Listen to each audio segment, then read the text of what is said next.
appear weak when you are strong, and strong when you are weak. The supreme art of war is to subdue the enemy without fighting. Opportunities multiply as they are seized. If you know the enemy and know yourself, you need not fear the result of 100 battles. The greatest victory is that which requires no battle. The art of war teaches us to rely not on the likelihood of the enemy's not coming, but on our readiness to receive him. To know your enemy, you must become your enemy. All warfare is based on deception. He will win who knows when to fight, and when not to fight.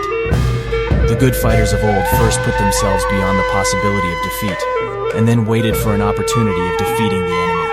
Let your plans be dark and impenetrable as night, and when you move, fall like a thunderbolt. In the midst of chaos, there is also opportunity. The wise warrior avoids the battle. Engage people with what they expect. It is what they are able to discern and confirms their projections. It settles them into predictable patterns of response, occupying their minds while you wait for the extraordinary moment, that which they cannot anticipate. The general who advances without coveting fame and retreats without fearing disgrace, whose only thought is to protect his country and do good service for his sovereign, is the jewel of the kingdom. There is no instance of a nation benefiting from prolonged warfare. When strong, avoid them. If of high morale, depress them. Seem humble to fill them with conceit. If at ease, exhaust them. If united, separate them. Attack their weaknesses. Emerge to their surprise.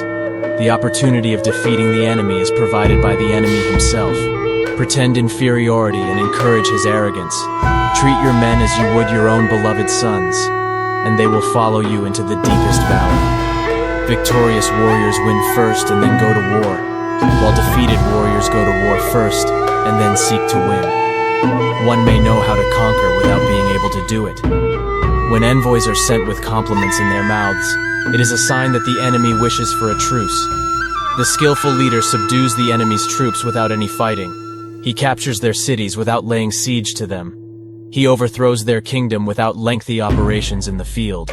In war, the victorious strategist only seeks battle after the victory has been won, whereas he who is destined to defeat first fights and afterward looks for victory. To secure ourselves against defeat lies in our own hands, but the opportunity of defeating the enemy is provided by the enemy himself. To fight and conquer in all our battles is not supreme excellence. Supreme excellence consists in breaking the enemy's resistance without fighting.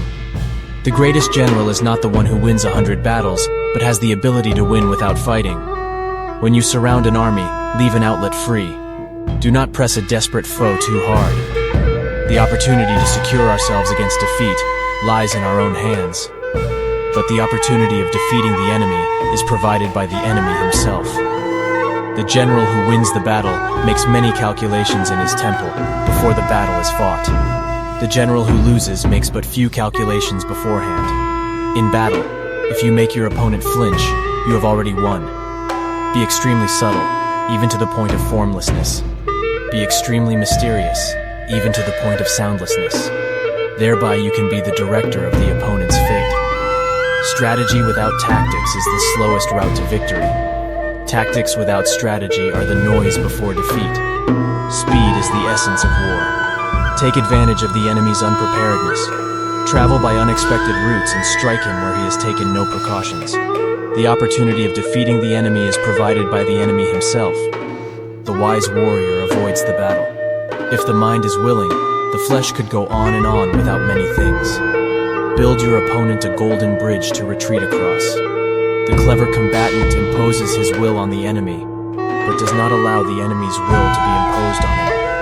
The general who advances without coveting fame and retreats without fearing disgrace, whose only thought is to protect his country and do good service for his sovereign, is the jewel of the kingdom. Convince your enemy that he will gain very little by attacking you. This will diminish his enthusiasm. Know yourself and you will win all battles. The greatest victory is that which requires no battle. Those skilled in war bring the enemy to the field of battle and are not brought there by him. Do not swallow bait offered by the enemy. Do not interfere with an army that is returning home. One mark of a great soldier is that he fights on his own terms or fights not at all. Let your plans be dark and impenetrable as night, and when you move, fall like a thunderbolt.